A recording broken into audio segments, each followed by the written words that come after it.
Hi guys, welcome back to my channel. Hope you guys have enjoyed all the content I've provided so far.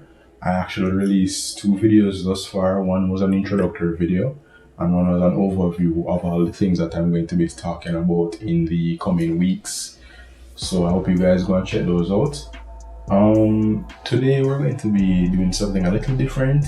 I'm going to be speaking about nutrition, specifically about the meal plans that can be like a main focus for you on your fitness journey. Specifically those centered around um, high protein intake and a balanced meal in general. Right, so we'll be talking about portion sizes, different nutrients and their benefits. So this is knowledge that you can add when preparing your meals and so forth. So I hope you guys enjoy the video. Okay, let's start off with the meats. First of all, as we know, meats are generally the most beneficial part of a bodybuilder's food collection, as this is where they'll get the most muscle growth benefits from, due to the protein content of meats, which tends to be very high depending on the meat that we eat. And for those who are of the vegan kind or even the vegetarian kind, it would be nuts in your case. So first of all, let's start off with a few meats that would be very beneficial in adding protein to your diet. First of all, let's start off with a few meats that are generally popular and the average person can get their hands on. So first of all, we're working with chicken, and preferably lean chicken, meaning chicken without skin on it, as the skin tends to be unnecessary calories and has fats that we really don't want to add to our diet. So preferably if we can skin the chicken, that helps a lot. We just want to focus on the lean meat, which is where all the essential nutrients and our proteins will be. 1 pound of chicken breast can generally give you anywhere between 30 to 50 grams of protein, depending on the size. That is, for the average man, that's almost that's like 25% of his protein needs alone in that chicken breast, right? We're going to be talking about how we can orient this around meal planning. The benefit also with chicken is that it's not very high in fats, so one can eat a good amount of chicken without necessarily putting on fat or any unnecessary amount of weight. Next, we have pork tenderloin, lamb, grass-fed beef, turkey. These are all lean meats, so they'll have essentially the same benefit as the chicken. And we also have eggs, which is everyone's favorite breakfast meat. Eggs are generally very good also for eating lean protein. They're not very high in unnecessary fats and calories, so one can eat a lot of eggs and not put on fat easily. They're also very nutrient dense and high in omega-3s. 1 egg contains about 6 grams of protein, so I would generally recommend eating about 2 to 3 eggs for breakfast to get the most out of it. And no, people, we don't need to worry too much about the cholesterol in eggs. The cholesterol was found out in a recent study that the cholesterol in eggs isn't as bad as we make it seem. What we should worry more about is trans fats, right, which are more dangerous types of cholesterol inducing foods. So bear that in mind. I'm not telling you to go and shart down the whole tray of eggs, but you don't need to worry about eating 2 to 3 eggs for the day. So that is it for meats. Next up, we're going to focus on vegetables. This will be obviously the healthiest part of the meal, as vegetables are extremely low in fat, and they generally contain all essential nutrients that you need from your foods without the added risk of causing problems and not to mention they're low in calories, so fat is not an issue here. But some good sources of some good vegetables to eat would be like spinach, carrot, cabbage. Cabbages are really good.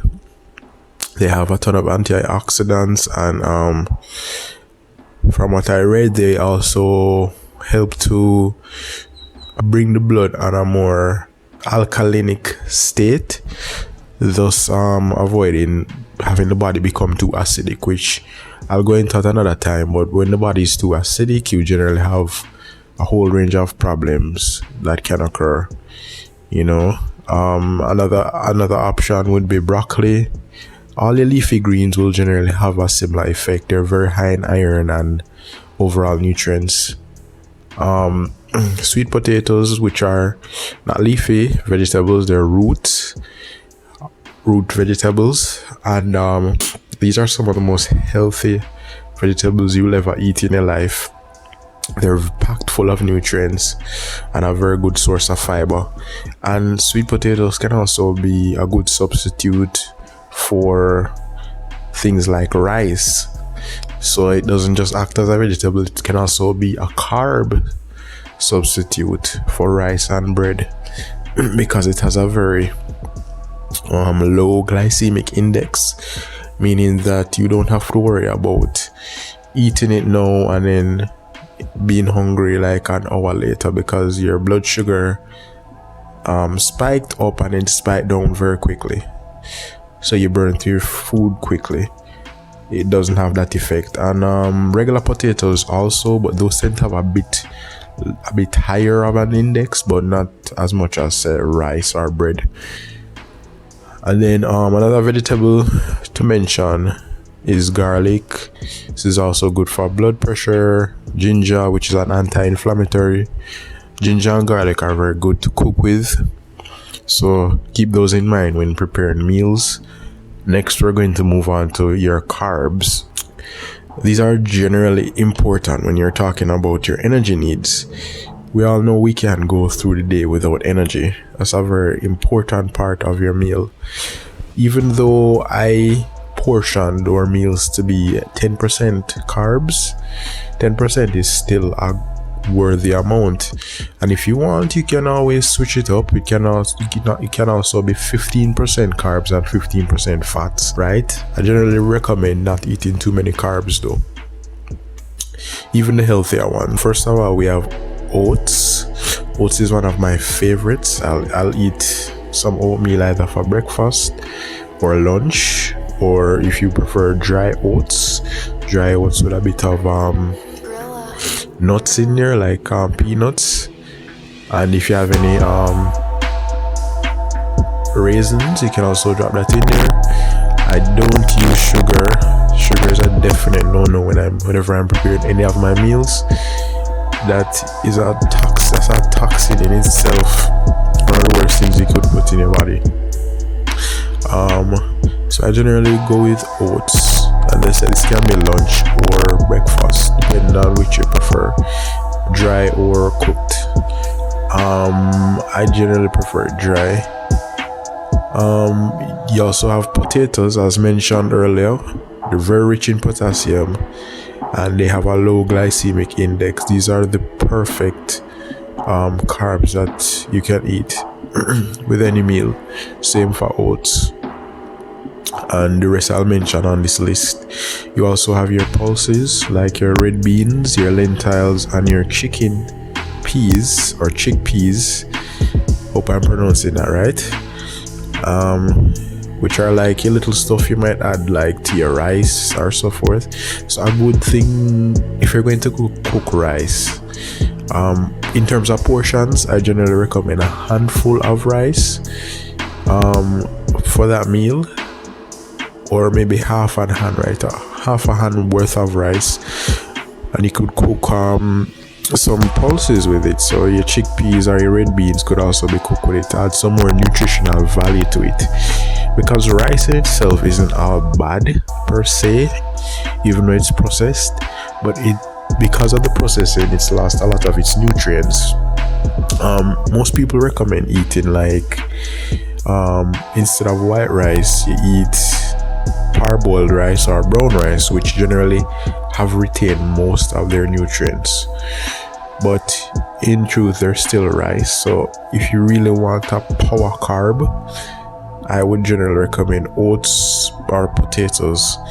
Pumpkins are also a good source of carbohydrates and other nutrients. Bananas, I use bananas as my pre-workouts. They're very good natural pre-workouts because they're very high in energy, great source of potassium and magnesium and stuff like that. And yogurts would be great like for lunch, I'm going to go into meal plan a little later down in the video. Okay, we're going to move on to fats now. These are other vital nutrients for bodily functions. A few noteworthy fats include fish oils.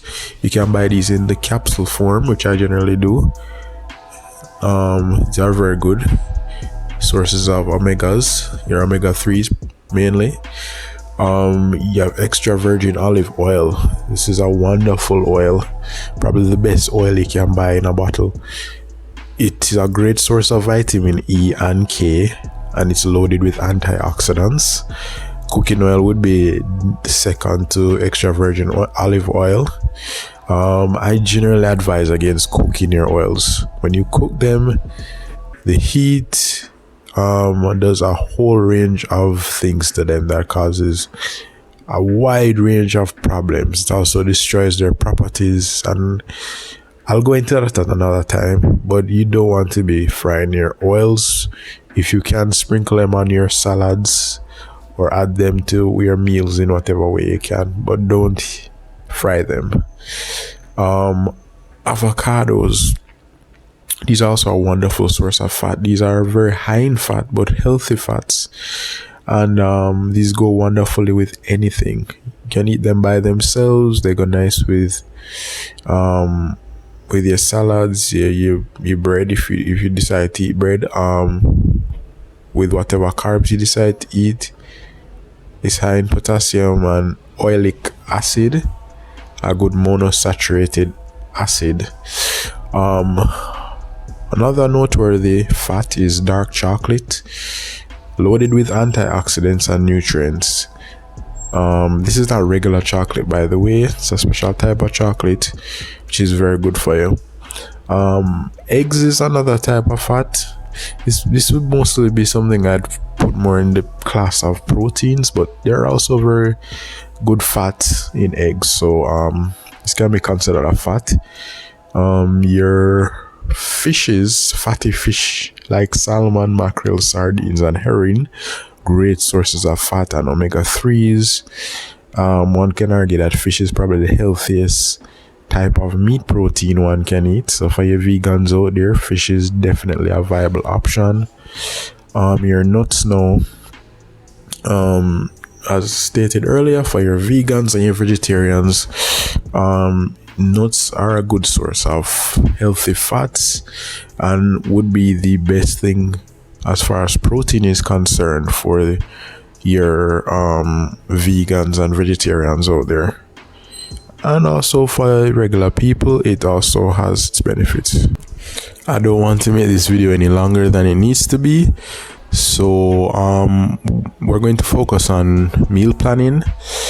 As stated before, we want to have a balance of each kind of meal or each kind of nutrient. So as I stated before, we want 40% vegetables, 30% meat, 20% carbs, fats, my apologies, and 10% carbs. You can also switch up your carbs for 15% carbs and 15% fats. As far as meal planning is concerned now, it all depends on how you want to organize your plate, but just to give an example of a meal for the day, for beginners, if you're mostly interested in gaining muscle and not losing fat, then a great meal plan for you would be in the morning. Could be 2 eggs. It could be 2 eggs with some vegetables on the side. Vegetables like, we could have your sweet potatoes, boiled sweet potatoes with 2 eggs, and a bit of spinach on the side. And could also have that with a fruit. I know we didn't mention fruits, but those are also great. Those are a great source of getting energy without necessarily having to drink sugar, right? Like I mentioned, bananas. For lunch, you could have like some yogurt with a banana, and maybe some dried oats with some nuts in there, like peanuts mixed in with the banana and the oats and the yogurt on the side. For dinner we could work with any of the lean meats mentioned earlier, but as an example, 1 or 2 lean chicken breasts, preferably 2 to get the maximal amount of protein, with some pumpkins on the side, maybe a bit of potatoes, or if you prefer to go with your rice, as I said before, 1 hand of rice or 1 handful of rice with that, and then some cut cabbages at the side. If you do decide to stir fry your cabbages, I'd recommend not using too many additives or things that will cause it to have a lot of unnecessary fat content or so forth.